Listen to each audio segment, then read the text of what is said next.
Diet start ಮಾಡೋ ಮುಂಚೆ ನಿಮ್ಗೆ ಎಷ್ಟು ವೆಯ್ಟ್ ಇತ್ತು, ಅದಾದ್ಮೇಲೆ ಎಷ್ಟು ವೆಯ್ಟ್, ಅದರ ಒಂದು ಮಾಹಿತಿಯನ್ನು ಕೊಡ್ಬೋದಾ? ಫಸ್ಟ್ ಡೇ ನಂದು 80.4 ಇತ್ತು. ಸೊ ನಂದು 14th ಡೇ ಮಾರ್ನಿಂಗ್ ನಾನು ಚೆಕ್ ಮಾಡುವಾಗ ನನ್ನ ಬಾಡಿ ವೆಯ್ಟು 72.4, ಅಂದರೆ ಪ್ರಾಪರ್ ಆಗಿ 8 kg ಕಂಪ್ಲೀಟ್ ಆಗಿ ನಾನು ವೆಯ್ಟ್ ರಿಡಕ್ಷನ್ಸ್ ಆಗಿದ್ದೆ. ಡಯಟ್ ಮಾತ್ರ ಸಾಕಲ್ಲ ಡಾಕ್ಟ್ರೆ ವೆಯ್ಟ್ ಟ್ರಾನ್ಸ್ಫಾರ್ಮೇಷನ್? ಸೊ ಈಗ ನೋಡಿ, ನಿಮಗೆ ನಾನು ಅಂದೇ ಡಯಟ್ ಕೊಟ್ಟರೆ ಮೇ ಬಿ ನಿಮಗೆ ಗ್ಯಾಸ್ಟ್ರಿಕ್ ಬರ್ಬೋದು. ಸಿಪ್ ಬೈ ಸಿಪ್ ನಾನು ನೀರನ್ನು ಕುಡಿತಾ ಇದ್ದೆ, ನಂಗೆ ಅದು ಮ್ಯಾನೇಜ್ ಆಗ್ತಾ ಹೋಗ್ತಾ ಇತ್ತು. ಅವರು ಕೂಡ ಮಾಡಿದ್ದಾರೆ ಸೇಮ್ ಅದೇ, ನಾನು ಒಂದ್ಸಲ ಮಾಡೋಣ ಅಂತ ಹೇಳಿದ್ರೆ ಅದು ಬಾಡಿಯಲ್ಲಿ ತುಂಬ ಚೇಂಜಸ್ ಆಗುತ್ತೆ. ಒಂದು ಫಾಸ್ಟಿಂಗ್ ಮಾಡಿದ್ರೆ ಅಂದರೆ ಫಾಸ್ಟಿಂಗ್ ಎಲ್ಲರಿಗೂ ಅಲ್ಲ, ಡಯಟ್ ಪ್ರಾಪರ್ ಆಗಿ ಯಾವುದೋ ಒಂದು ಪರ್ಟಿಕ್ಯುಲರ್ ಡಯಟ್ ಮಾಡಿದ್ರೆ ಎಲ್ಲರಿಗೂ ಅಲ್ಲ, ಮೋನೋ ಡಯಟ್ ಅಂತ ಮಾಡ್ತಾರೆ ಎಲ್ಲರಿಗೂ ಅಲ್ಲ, ಫ್ರೂಟ್ ಡಯಟ್ ಅಂತ ಮಾಡ್ತಾರೆ ಎಲ್ಲರಿಗೂ ಅಲ್ಲ. ಈಗ ಒಬ್ರು ಹೇಳ್ತಾರೆ ನಾವು ಸ್ವಲ್ಪ ದಪ್ಪ ಇದ್ರೆ ಹಾರ್ಟ್ ಇಶ್ಯೂಸ್, ಕಾರ್ಡಿಯಾಕ್ ಇಶ್ಯೂಸ್ ಬರ್ತದೆ, ಮತ್ತು ಫರ್ಟಿಲಿಟಿ ಇಶ್ಯೂಸ್ ಬರ್ತದೆ. ಎಲ್ರಿಗೂ ನಮಸ್ಕಾರ, ನಾನು doctor Abhi Kollur's clinic Dasarahalli, doctor Abhishek ಜೊತೆ ಇದ್ದೇನೆ. ಸೊ ನಿಮ್ಗೆಲ್ರಿಗೂ ಗೊತ್ತಿರಬಹುದು, ನಮ್ಮ ಈ ಡಾಕ್ಟರ್ ಅಭಿ ಕೊಲ್ಲೂರ್ಸ್ ಕ್ಲಿನಿಕಲ್ಲಿ ಡಾಕ್ಟರೇ ಸ್ವತಃ ಒಂದು ಪೇಷಂಟ್ ಆಗಿ 14 ದಿನದಲ್ಲಿ ಡಯಟ್ ಅನ್ನ ಫಾಲೋ ಮಾಡಿ ಹಲವಾರು ರೀತಿಯ ಚಿಕಿತ್ಸೆಗಳನ್ನ ಪಡೆದು ಬಾಡಿಯನ್ನ ಫಿಟ್ ಆಗಿ ಟ್ರಾನ್ಸ್ಫಾರ್ಮೇಶನ್ ಮಾಡಿದ ಒಂದು ಸ್ಟೋರಿಯನ್ನ ಅವರ ಹತ್ರನೇ ಕೇಳಿ ತಿಳ್ಕೊಳ್ಳೋಣ. ಡಾಕ್ಟರ್, ಯಾವಾಗಲೂ ನೀವು ಒಂದು ಡಿಫ್ರೆಂಟ್ ಐಡಿಯಾಸ್ ತರ್ತೀರಾ. ಈಗ ನಾವು ಲಾಸ್ಟ್ ವಿಡಿಯೋದಲ್ಲೇ ಹೇಳಿದಾಗೆ OTP ಪ್ಲಾನ್, ಅದನ್ನೇ ನೀವು ನಿಮ್ಮ ಮೇಲೆ ಪರೀಕ್ಷೆ ಮಾಡಿದ್ರಲ್ಲ. ಈ 14 ದಿನದ ಡಯಟ್ ಅನ್ನ ತಗೊಳ್ಳಿಕ್ಕೆ ಆಸಕ್ತಿ ಏನು? ಅದರ ಮೇಲಿರುವ ಕುತೂಹಲವೇ, ಅಥವಾ ನಿಮ್ಗೆ ಏನಾದರೂ ಪ್ರಾಬ್ಲಮ್ ಇತ್ತಾ, ಅಥವಾ ಬೇರೆ ಯಾವುದಾದ್ರೂ ಆರೋಗ್ಯದ ಇಶ್ಯೂಸ್ ಇಂದಾಗಿಯಾ? ಅದರ ಬಗ್ಗೆ ಒಂದು ನಮ್ಮ ಪ್ರೇಕ್ಷಕರಿಗೆ ಹೇಳ್ಬೋದಾ? ತುಂಬ ಜನ ಫುಡ್ ತಗೊಳ್ಳೋಕೆ ಹೋದಾಗ ಅಥವಾ ಫಾಸ್ಟ್ ಫುಡ್ ಬೇರೆ ಅಂದಾಗ ಅವ್ರಿಗೆ ಏನು ಡೌಟ್ಸ್ ಇರೋದಿಲ್ಲ. ಅದೇ ಟೈಮಲ್ಲಿ ನಾವೇನೋ ಟ್ರೀಟ್ಮೆಂಟ್ ತಗೊಳ್ಳೋಕೆ ಅವ್ರಿಗೆ ಒಂದು 100 ಡೌಟ್ಸ್ ಇರುತ್ತೆ. ಸೊ ಆದಾಗ ನನ್ನ ಹತ್ರ ಕೇಳ್ತಿದ್ರು ಯಾವ ಥರ ಹಾಗೆ ಹೀಗೆ ಅಂತ. ಸೊ ಆ ಥರ ನಾನು ಎಲ್ಲರ ಹತ್ರ ನಾನು ಅವ್ರಿಗೆ ಎಕ್ಸ್ಪ್ಲೈನ್ ಮಾಡಿಕೊಂಡು ಹೇಳು ಮಾಡೋಕ್ಕಿಂತ ಬೆಟರ್ ನನಗೆ ಒಂದು ಸಲ ಮಾಡಿ ತೋರಿಸ್ಬೋದಲ್ಲ, ಆಗ ಇನ್ನೂ ಸ್ವಲ್ಪ ಅವ್ರಿಗೆ ಕನ್ವೆ ಮಾಡ್ಲಿಕ್ಕೆ ಈಸಿ ಅಂತ ಅಂದ್ಕೊಂಡೆ. ಫಸ್ಟಿಗೆ ಈ ಡಯಟ್ ಸ್ಟಾರ್ಟ್ ಮಾಡೋ ಮುಂಚೆ ನಿಮ್ಗೆ ಎಷ್ಟು ವೆಯ್ಟ್ ಇತ್ತು, ಅದಾದ್ಮೇಲೆ ಎಷ್ಟು ವೆಯ್ಟ್, ಅದರ ಒಂದು ಮಾಹಿತಿಯನ್ನು ಕೊಡ್ಬೋದಾ? ನನಗೆ ಈಗಲೂ ನೆನಪಿದೆ, ಫಸ್ಟ್ ಡೇ ಆಫ್ ಟ್ರೀಟ್ಮೆಂಟಲ್ಲಿ ನಾನು 80.4 kg ಇದ್ದೆ. ಅದ್ರ ಜೊತೆಗೆ ನಾನು ಬೇರೆ ಲ್ಯಾಬ್ ಟೆಸ್ಟ್ ಎಲ್ಲ ಮಾಡಿದ್ದೆ. ಯಾವುದಂತ ಹೇಳಿದ್ರೆ ಲಿವರ್ ಫಂಕ್ಷನ್ ಟೆಸ್ಟ್ ಇರ್ಬೋದು, ಕಿಡ್ನಿ ಫಂಕ್ಷನ್ ಟೆಸ್ಟ್ ಇರ್ಬೋದು, ಬ್ಲಡ್ ಚೆಕಪ್ಸ್ ಎಲ್ಲ ಕಂಪ್ಲೀಟಾಗಿ ಮಾಡಿಕೊಂಡು ನಾನು ವೆಯ್ಟನ್ನು ಚೆಕ್ ಮಾಡಿದ್ದು. ಫಸ್ಟ್ ಡೇ ನಂದು 80.4 ಇತ್ತು. ಸೊ ನಂದು 14th ಡೇ ಮಾರ್ನಿಂಗ್ ನಾನು ಚೆಕ್ ಮಾಡುವಾಗ ನನ್ನ ಬಾಡಿ ವೆಯ್ಟು 72.4, ಅಂದರೆ ಪ್ರಾಪರಾಗಿ 8 kg ಕಂಪ್ಲೀಟಾಗಿ ನಾನು ವೆಯ್ಟ್ ರಿಡಕ್ಷನ್ಸ್ ಆಗಿದ್ದೆ. ಹೌದು, ನಿಮ್ದು ಜರ್ನಿ ಬಗ್ಗೆ ನಾವು ಇನ್ಸ್ಟಾಗ್ರಾಮ್ ಅಲ್ಲಿ ತುಂಬಾ ವಿಡಿಯೋಸ್ ನೋಡಿದ್ವಿ. ನಮ್ಗೂ ನಿಜಕ್ಕೂ ತುಂಬಾ ಆಶ್ಚರ್ಯ ಆಯಿತು ನಿಮ್ದು ಆ ವೆಯ್ಟ್ ಟ್ರಾನ್ಸ್ಫಾರ್ಮೇಶನ್ ನೋಡಿ. ಇದನ್ನ ಫಾಲೋ ಮಾಡುವಾಗ ನಿಮ್ಗೆ ತುಂಬಾ ಚಾಲೆಂಜಿಂಗ್ ಅನ್ಸಿದ್ದು ಯಾವುದು? ಯಾಕಂದ್ರೆ ನಿಮ್ಗೆ ಹೊರಗಿಡ ಜಂಕ್ ಫುಡ್ ಅಥವಾ ಬೇರೆ ಫುಡ್ ಎಲ್ಲ ನೋಡುವಾಗ ನಿಮಗೆ ಕ್ರೇವಿಂಗ್ಸ್ ಬರಲಿಲ್ವಾ? ಲೈಕ್ ಬೆಳಗ್ಗೆ ಎದ್ದೇಳಲಿಕ್ಕೆ ನಿಮಗೆ ಕಷ್ಟ ಆಗಲಿಲ್ವಾ? ಎನರ್ಜಿ ಲೋ ಅನ್ನಿಸ್ಲಿಲ್ವಾ? ಫಸ್ಟ್ ಡೇ ಡಯಟ್ ಮಾಡುವಾಗ ನನಗೆ ಆ ರೀತಿ ಪ್ರಾಬ್ಲಮ್ ಫಸ್ಟ್ ಬಂದಿತ್ತು, ಸ್ವಲ್ಪ ಕ್ರೇವಿಂಗ್ಸ್ ಆದಂಗೆ ಮತ್ತು ಏನೋ ತಿನ್ನಬೇಕಂತ ಅನಿಸ್ತಾ ಇತ್ತು. ಸೆಕೆಂಡ್ ಡೇನ ಸ್ವಲ್ಪ ಜಾಸ್ತಿ ಆಯಿತು. ಯಾಕಂದರೆ ಒಂದಿನ ನಾನು ಆ್ಯಕ್ಚುಲಿ ಒಂದಿನ ಕಂಟಿನ್ಯೂಸ್ ಆಗಿ ಫುಡ್ ತೊಗೊಂಡವನು ಸಡನ್ನಾಗಿ ನಾನು ಫುಡ್ಡನ್ನು ಇಳಿಸಿದೆ.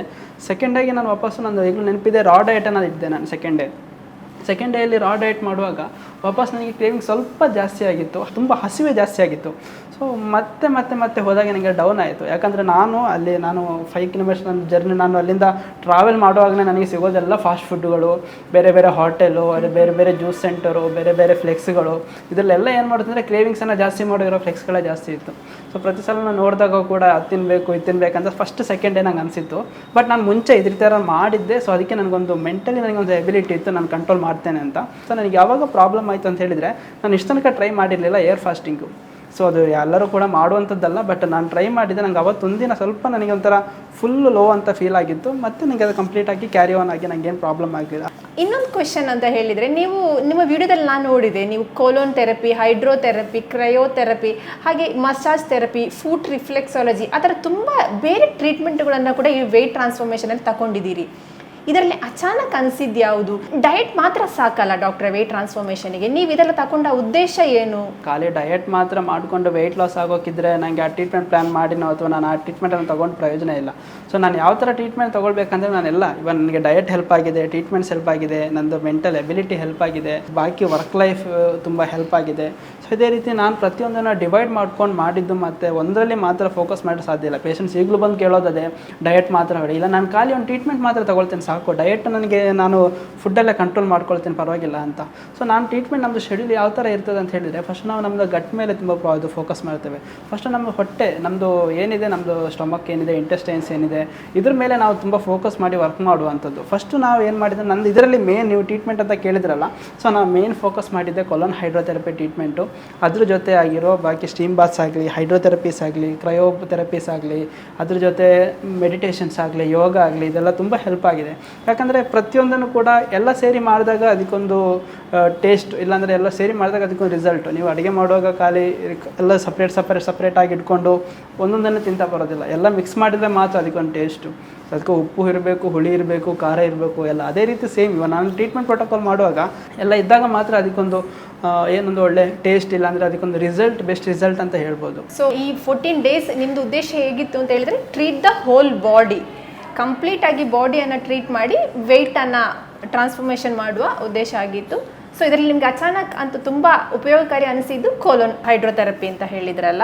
ಈ 14 ಡೇಸಲ್ಲಿ ಡೈಲಿ ರೊಟೀನ್ ಹೇಗಿತ್ತು ನಿಮ್ಮದು, ಸಿಂಪಲ್ ಆಗಿ ಹೇಳ್ಬೋದಾ? ಸೊ ನಾನು ಮಾರ್ನಿಂಗ್ ಬರ್ತಿದ್ದೆ, ನನಗೆ ಯೋಗ ಸೆಷನ್ಸ್ ಇರ್ತಾ ಇತ್ತು. ಸೊ ನನಗೆ ಪೇಷಂಟ್ಸ್ಗೆ ಕ್ಲಿನಿಕಲ್ ಯೋಗ ಟೀಚ್ ಮಾಡಲಿಕ್ಕಿತ್ತು.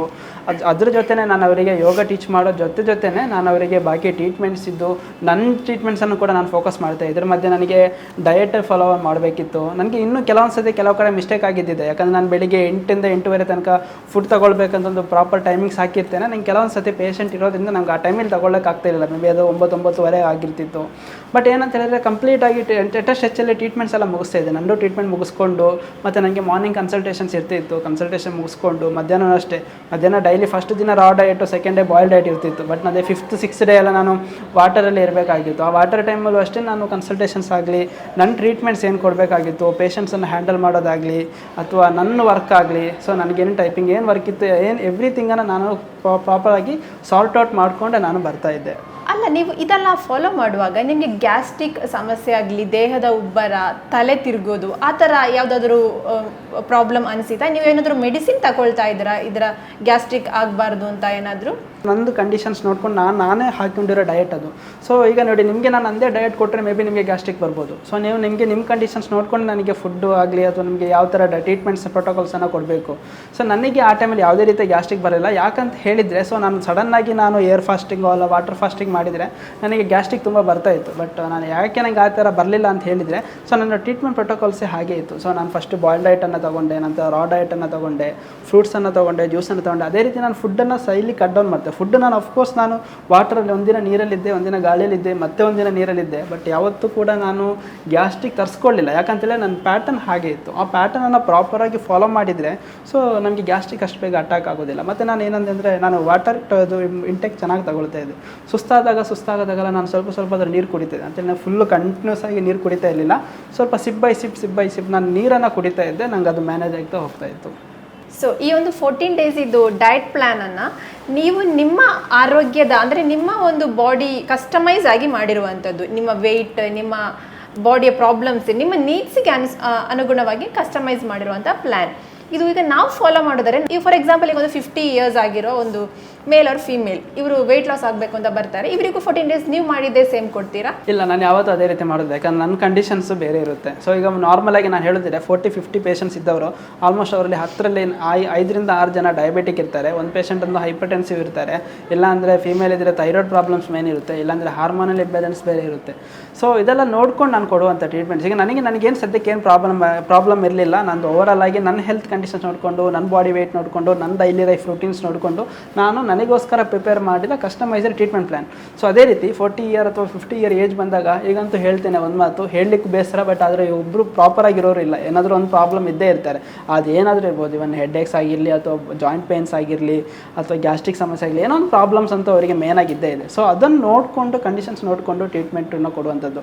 ಡಯಟ್ ಅಂದಾಗ ನಾವು ಯೂಶಲಾಗಿ ತುಂಬ ಈಸಿಯಾಗಿ ತಗೊಳ್ತೇವೆ. ಅದು ಡಯಟ್ ತುಂಬ ಅಷ್ಟು ಈಸಿ ಅಲ್ಲ. ಯಾಕಂತ ಹೇಳಿದರೆ ಫುಡ್ ಆ್ಯಸ್ ಮೆಡಿಸಿನ್ ಅಂತ ಹೇಳ್ತೇವೆ. ಸೊ ಅದೇ ರೀತಿ ಈಗ ಒಂದು ಪ್ರಾಬ್ಲಮ್ ಇದ್ದಾಗ ನಾವು ಆ ಮೆಡಿಸಿನನ್ನು, ಫುಡ್ಡನ್ನು ಯಾವ ಥರ ಕ್ಲಿಯರಾಗಿ ಕೊಡ್ತೇವೋ ಅಷ್ಟು ಬೇಗ ಪೇಷಂಟಲ್ಲಿ ಹೀಲಿಂಗ್ ಆಗಿರುತ್ತೆ. ಇವನ್ ನಾನು ಥೈರಾಯ್ಡ್ ಕಂಡೀಷನ್ಸ್ ಇದ್ದಾಗ, ಸೊ ಅವರಿಗೆ ಐರನ್ ಡೆಫಿಷಿಯನ್ಸಿ ಇದೆಯಾ ಅದನ್ನು ನೋಡ್ಕೊಳ್ಬೇಕು. ಹಾರ್ಮೋನಲ್ ಇಂಬ್ಯಾಲೆನ್ಸ್ ಇದ್ದಾಗ, ಸೊ ಅವ್ರದ್ದು ಬಾಡಿಯಲ್ಲಿ ಯಾವ ಥರ ಹಾರ್ಮೋನಲ್ ವೇರಿಯೇಷನ್ಸ್ ಇದೆ, ಇದನ್ನೆಲ್ಲ ನೋಡ್ಕೊಂಡು ನಾವು ಪ್ರಾಪರಾಗಿ ಡಯಟ್ ಕೊಡೋದು. ಅದ್ರ ಜೊತೆ ನಾನು ಟ್ರೀಟ್ಮೆಂಟ್ ಪ್ರಿಸ್ಕ್ರೈಬ್ ಮಾಡುವಂಥದ್ದು.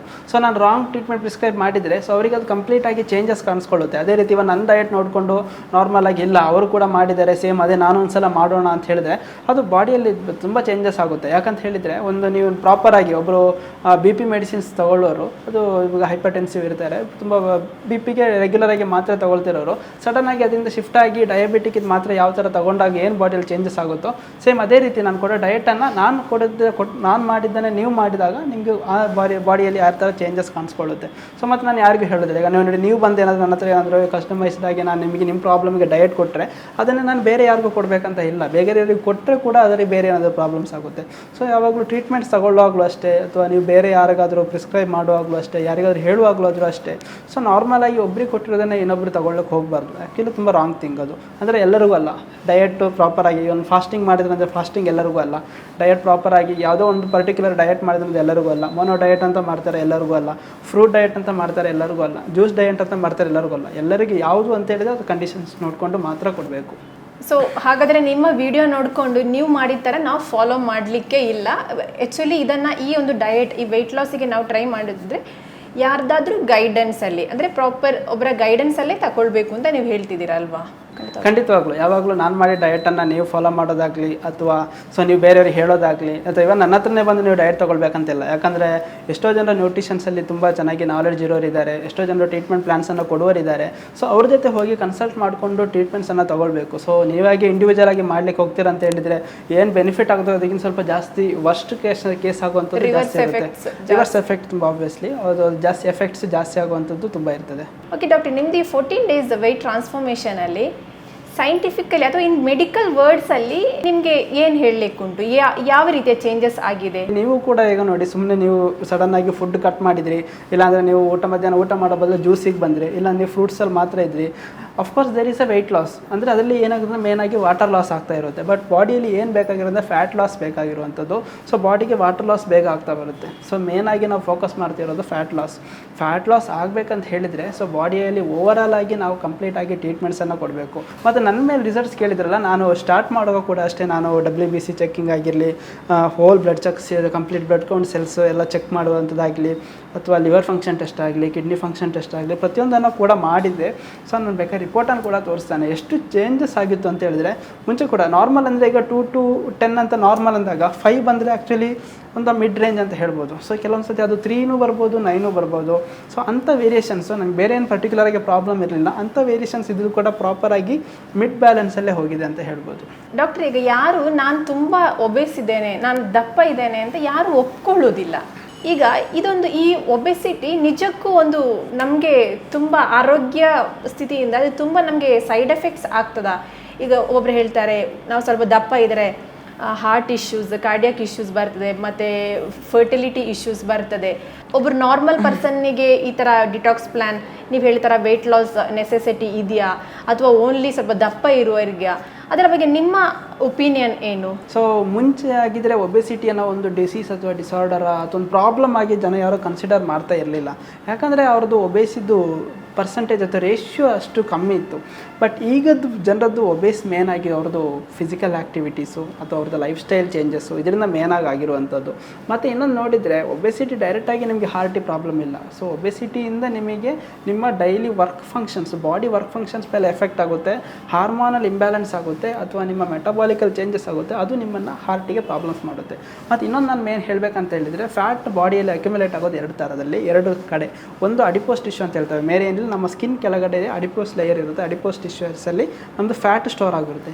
ಸೆಕೆಂಡ್ ಮೋರ್ ಥಿಂಗ್ ಏನಂತ ಹೇಳಿದ್ರೆ ನಮ್ಮದು ವಿಸರಲ್ ಫ್ಯಾಟ್ ಅಂತ ಹೇಳ್ತೇವೆ. ವಿಸರಲ್ ಫ್ಯಾಟ್ ಅಂದರೆ ಬೇರೆ ಏನಲ್ಲ, ನಮ್ಮ ಬಾಡಿಯಲ್ಲಿ ಸ್ಪೀಷಿಯಸ್ ಆರ್ಗನ್ಸ್ ಇದೆ, ಒಂದು ಹಾರ್ಟ್ ಆಗಲಿ, ಲಿವರ್ ಆಗಲಿ, ಕಿಡ್ನಿ ಆಗಲಿ, ಇದ್ರ ಸುತ್ತ ಏನಾಗುತ್ತೆ ಅಂದರೆ ಫ್ಯಾಟ್ ಬಂದು ಅಕ್ಯುಮುಲೇಟ್ ಆಗುತ್ತೆ. ಸೊ ನೋಡಿ, ಸೊ ನಿಮ್ಮ ಕೈ ಈಗ ವರ್ಕ್ ಆಗ್ತಾ ಇದೆ, ಇದ್ರ ಮೇಲೆ ಹೊರಗಡೆ ಒಂದು ಬಂದು ಕವಚ ಥರ ಹಾಕೊಂಡ್ರೆ ನಿಮಗೆ ಕೈ ವರ್ಕ್ ಮಾಡೋ ಎಫಿಷಿಯನ್ಸಿ ಕಮ್ಮಿ ಆಗುತ್ತೆ. ಅಟ್ ದ ಸೇಮ್ ಟೈಮ್ ನಿಮ್ಮ ಲಿವರ್ ಆಗಲಿ, ಹಾರ್ಟ್ ಆಗಲಿ, ಕಿಡ್ನಿ ಆಗಲಿ ಇದೇ ಮಾಡುತ್ತೆ.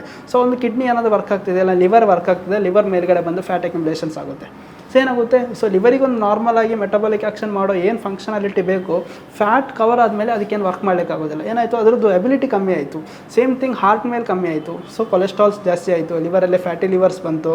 ಸೊ ಮತ್ತು ಇನ್ನೊಂದು ಮೇನ್ ಹೇಳ್ತೇನೆ, ಸೊ ಫ್ಯಾಟಿ ಲಿವರ್ ಅಂತ ಅಂದ್ಕೊಡ್ಲೆ ಈಗ ಅಂತೂ ಆಲ್ಮೋಸ್ಟ್ ನನಗೆ ಬರೋ ಆಲ್ಮೋಸ್ಟ್ ಕೇಸಲ್ಲಿ ಫ್ಯಾಟಿ ಲಿವರ್ ಕೂಡ ಒಂದು.